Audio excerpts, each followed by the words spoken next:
Ephesians chapter 3:13. You became a curse so that you shall become blessings. Thank you. Thank you.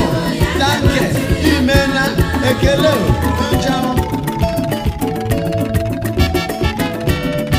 I've never seen those who put trust in you disappointed. Thank you. May your name be glorified. My people, join and praise the Lord. Oh, Jesus is busy. I can't even my Jesus. Jesus is busy. I can't even my Oh, do put the verazo. Chinje manu nami. Jesus is busy. I can't even my Oh, karo buluzo. Oh, ye ne do me Jesus. Jesus is busy. I can't even my Oh, ye waluzo ni ma.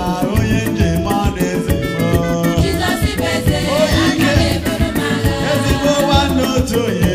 Oh, ye ne mere makorio. Jesus is busy. I can't even my Oh, yes, he may be in our move. Jesus is busy. I can't even my Jesus is busy. Jesus is busy. I can't even my Oh, he says in the Lord, I bear away guru me Jesus. Jesus is busy. I can't even my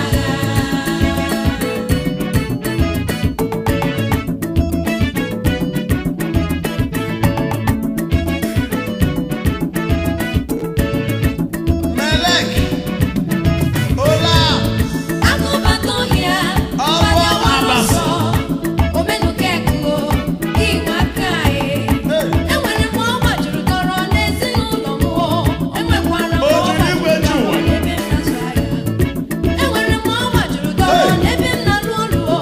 Mwekọ gị Okwu na-agụdo. ịbịara Jesus asamokwu. Ndị niile na-achụ Jizọs enye ha ọsọ. Ụzọ niile mechiri bụ Agụ Jizọs ole ka mmadụ emeghe ga-ebu ya. dọta ogbu agụ? Aka dike na-eburu m agha, ọ bụ otu ịdị o, ọmụta olezu anya sịrị m, ọ bụ otu Ọgaranya nke na nke nke Jizọs bụ eze, ekwe mba dị ike eze mo. Jizọs bụ eze, aka na-eburu m agha. Onye mụ njem ọnụ obu mgbogbo nke ndụ mo Jizọs. Jizọs bụ eze, aka na-eburu m agha. Onye si mebezila, onye si nwe ebe aṅụrịọ. Jizọs bụ eze, aka na-eburu m agha. Ozu na-abụ nwa, onye ji n'ime ọnụ. Jizọs bụ eze, aka na-eburu m agha. Onye njem ọnụ, onye na-edu m ijele. Jizọs bụ eze, aka na-eburu m agha. Onye njem ọnụ, onye mụ ja na-abịa ya nga. Jizọs bụ eze, aka na-eburu m agha. Onye njem ọnụ, akụ na ụba nwere n'ụwa.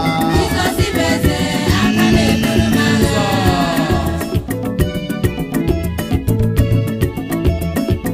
Onye ọma me, ebube mo, ome omume, adabere ekuru me.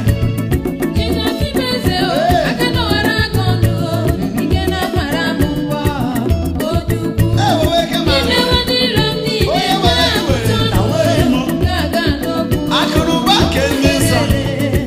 Ọ bụ ọgwụgwọ, ọgbata obi ya, ike na-agha. Ihe dịka gị, dịwara m na ikwu na ibe m n'ụwa Ebe niile. ekwuola nụ, Chineke ejiwela, ike gị ga-abata. Ọ bụ gị bụ ndị na-anụ ụka. Ike gị ga-abatawo, ihe niile emewo maka nye gị ga-abata. Ihe mebiri emebi a gị na-emezi ya. Elu, ekwe atụwa gị ite o. Jizọs bụ eze, okwute na-agba mmiri.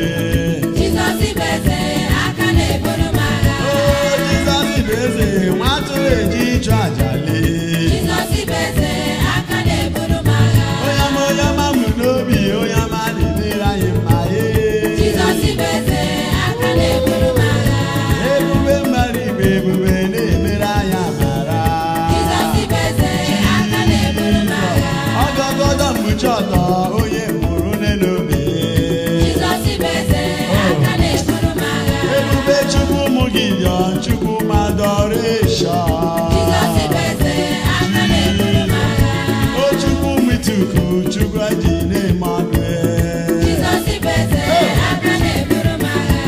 Odogwu Igbo niile, Jizọs chi ụwa niile. Jizọs bụ eze, aka na-eburu m agha. N'ihi na-anụ ka onye na-eme mma.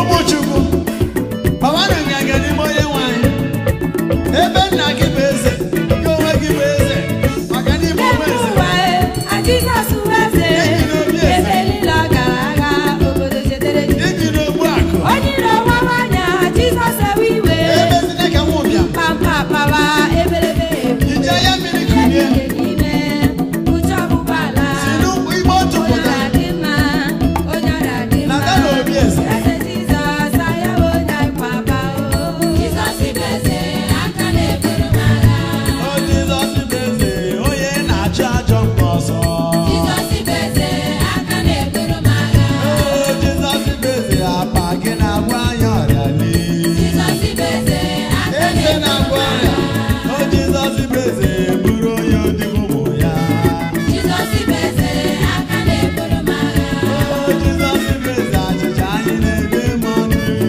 Jizọs bụ eze aka na-eburu m agha o Jizọs bụ eze ike gbawara ya ibi ya Jizọs bụ eze aka na-eburu m agha o Jizọs bụ eze onye si anyị ebe dị na-akwa ọzọ Jizọs bụ eze aka na-eburu m agha oh yes and the Bible says in Psalm 24 verse 8 who is the King of glory is the Lord Sabaoth and in Psalm 24 verse 9 the Bible says open O ancient gates so that the King of glory shall enter my people open your gates for the King to come in and make you kings in Psalm 10 verse 16 the Bible says the Lord is the King forever and ever in Psalm 44 verse 4 the Bible says thou art my King O God in Psalm 47 verse 7 the Bible says for God is the King of all the earth oh yes the Holy One of Israel is my King Psalm 89 verse 8 says in Revelation 15 verse 3 he is the King of the saints in Revelation 17 verse 4